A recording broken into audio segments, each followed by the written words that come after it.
folks, Tanner Cherney up here in Devils Lake, North Dakota, checking in with this week's On the Water Fishing Report. Things are looking great. Actually, surprisingly, this past week, we had a couple different days of some rain, which for those of you that know have been up here in the last 6 months, we've been in a pretty extreme drought. So any little bit of rain, even if we're on the water and it's happening, is a godsend right now. So that's going to help with the duck populations this winter, this fall. It's going to help fill up those ponds a little more, but most importantly, it's going to get some of that much needed moisture in the ag fields out here that the farmers so desperately need. But when it comes to walleye fishing, things are looking great. You know, as we move into the first week of September coming up here in the next few days, expect that fishing to just only pick up. A lot of these fish put the feed bag on here as we move through fall and into winter, and some of the best walleye fishing on this lake is yet to come. Those looking to get on the water yet here in the next week or two, bottom bouncers and spinners, like it sounds like I'm a broken record since the end of June, beginning of July, seems to be the best option right now.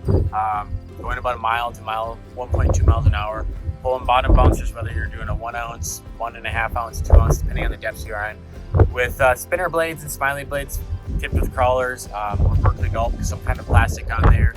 Colors that have been working are, of course, chartreuse, fire tiger, red and white, gold, and don't be afraid to try different colors depending on the conditions the day's throwing at you. You know, you get a sunnier day like today, throw bright colors out there. You get a cloudier day, you know what, mix it up, maybe throw some darker colors, just see what those fish are wanting and kind of adapt to it.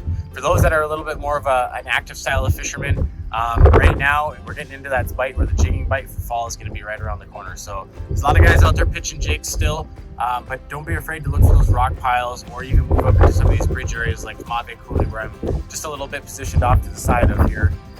Those are great areas to not only pitch jigs or vertical jig with a 1/4 ounce, 3/8 ounce jig in a minnow, but also throw jigging wraps, Johnny Dyers, different kind of blade style baits that are going to be more of your reaction bite.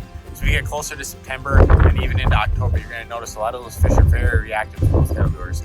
If you're looking for bottom bouncers right now, and areas to target with bottom bouncers, I should say, you're going to want to look at those old lake shorelines, 15 to 20 foot of water. Like I've always said, put that bottom bouncer on, 1 or 2 different ones, a couple different color options or a couple different bait options on there.